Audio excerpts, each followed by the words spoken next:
허위 난민 신청을 한 중국인과 알선책이 검찰에 적발됐습니다.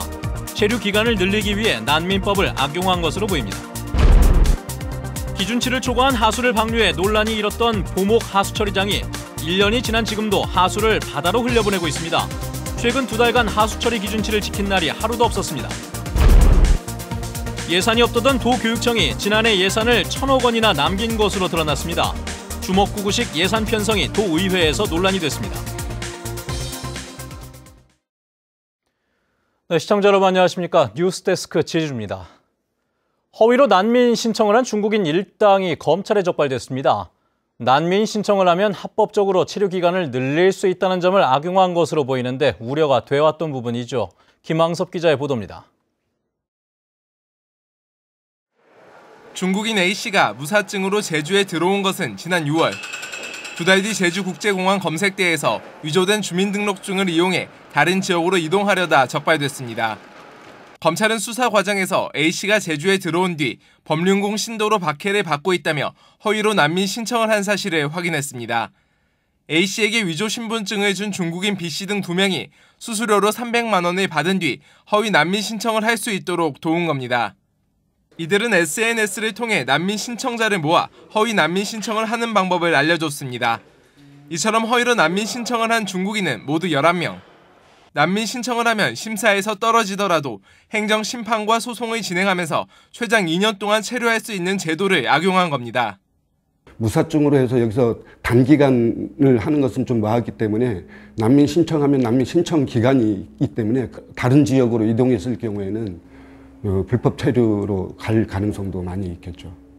지난 2015년부터 제주에서 난민 신청을 한 외국인은 모두 2천여 명으로 난민으로 인정받은 사람은 단 1명에 불과합니다. 이 가운데 중국인은 379명으로 대부분 종교적 박해를 이유로 난민 신청을 한 것으로 알려졌습니다. 하지만 지난해에도 허위 난민 신청을 한 중국인 수십여 명이 무더기로 적발되면서 체류 기간을 늘리기 위한 수단으로 난민법을 악용하고 있다는 지적이 나오고 있습니다. MBC 뉴스 김항섭입니다. 2020년 제9차 유네스코 세계지질공원 총회가 제주에서 열립니다. 제주도 세계유산본부는 지난 14일 이탈리아 트렌티노에서 열린 제8차 세계지질공원 총회 폐막식에서 다음 총회 개최지로 제주도가 결정됐다고 밝혔습니다. 세계지질공원 총회는 2년마다 개최되는 대표적인 유네스코 공식 프로그램으로 2020년 제주총회에는 70개 나라 1,200명 이상이 참석할 것으로 예상됩니다. 제주 제2공항 반대 범도민 행동은 논평을 통해 내후년 제주에서 열리는 세계지질공원 총회를 성공적으로 개최하려면 제주 제2공항 계획을 철회해야 한다고 주장했습니다. 이들은 제주의 지질 자원의 가치가 화산섬 특유의 환경에서 기인하는데 국토부와 제주도는 용암 동굴과 오름 군락 한복판에 공항 건설을 강행하려 한다며 제2공항 계획을 폐기할 것을 요구했습니다. 제주 제2공항 입지 선정과 관련한 타당성을 재조사할 검토위원회가 구성됐습니다. 국토교통부는 제주 제2공항 성산업 반대대책위원회와 각각 7명씩을 추천해 공항과 환경, 지역문제 전문가 14명으로 검토위원회를 구성했다고 밝혔습니다. 검토위원들은 앞으로 석 달간 타당성 재조사가 객관적이고 공정하게 진행될 수 있도록 연구 용역 과정을 모니터링하게 되며 필요하면 최대 2달 연장할 수 있습니다.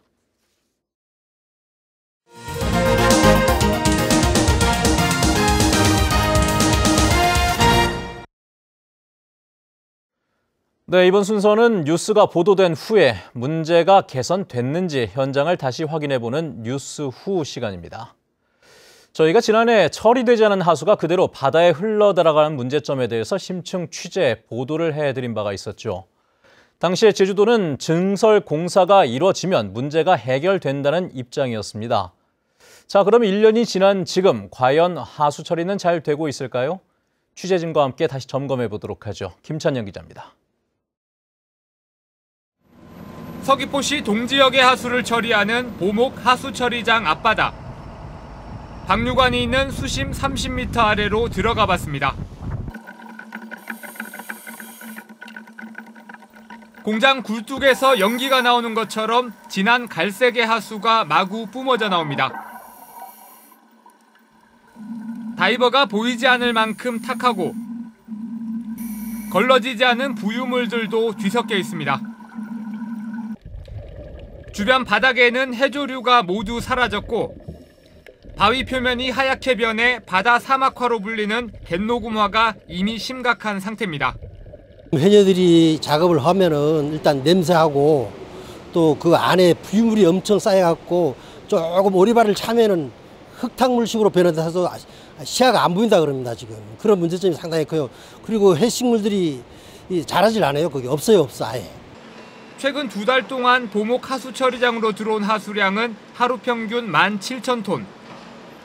지난해 시작된 증설공사로 일부 시설 운영이 중단되면서 처리 용량의 3,000톤을 초과했습니다. 하수 처리가 다 되기도 전에 다시 하수가 유입되면서 그대로 바다로 방류되는 상황. 올 들어 하수 처리 기준치를 지킨 날이 하루도 없습니다.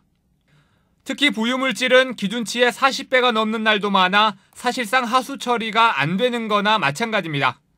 한 계열에 대한 이제 증설 공사를 진행하고 2계열로 이제 운전하다 보니까 이제 부하에 대해서 적정 처리가 안 된 부분이 있는 것 같습니다.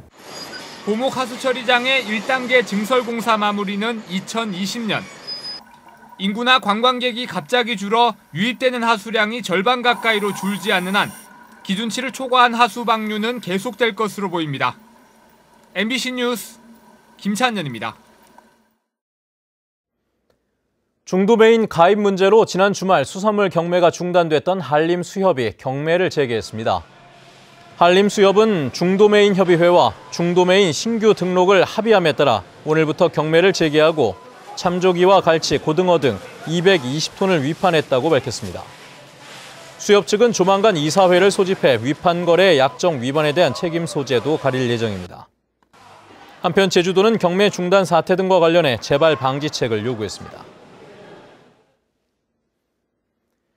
제주감귤농협노동조합이 오늘 하루 경고 파업을 했습니다. 전국협동조합노조 제주본부 제주감귤농협지회조합원 등 300여 명은 제주도청 앞에서 결의대회를 열고 단체 협상 체결을 촉구하고 사측의 부당 노동행위 중단과 노조활동 보장 등을 요구했습니다.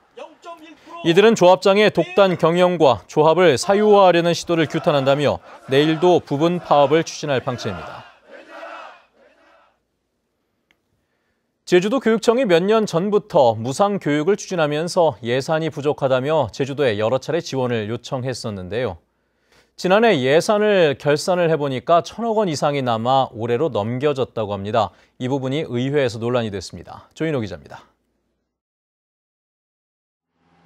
제주도 교육청의 지난해 예산은 1조 2천억 원. 이 가운데 1,670억 원은 올해로 2월됐습니다. 전체의 4분의 1을 차지하는 시설비 3천억 원 가운데 38%만 집행됐기 때문입니다. 이에 따라 교육청 예산은 지난 2015년 이후 2년 동안 3천억 원 가까이 늘었지만 집행률은 90%대에서 80%대 초반으로 떨어졌습니다. 도의원들은 제주도가 지방세를 거둔 뒤 교육청에 나눠주는 도세 전출금을 늘려준 뒤 교육청이 주먹구구식으로 예산을 편성했기 때문이라고 질타했습니다. 세수가 많이 증가했기 때문입니다. 그래서 교육청에서는 진짜 쓸데가 없어서 시설비로 다 몰빵한 거예요. 이렇게 돈 안 들여서 도에다가 더 하고 얘기는 못합니다. 예산을 늘어났으면 이 늘어난 예산은 어디다가 쓰겠다. 이런 계획이 좀 해야 된다는 얘기입니다. 급기야 도의회가 교육청 결산 승인을 거부하거나 앞으로 예산을 줄이겠다는 이야기까지 나왔습니다. 임기 내에 예산 부분에 변화가 없다면요.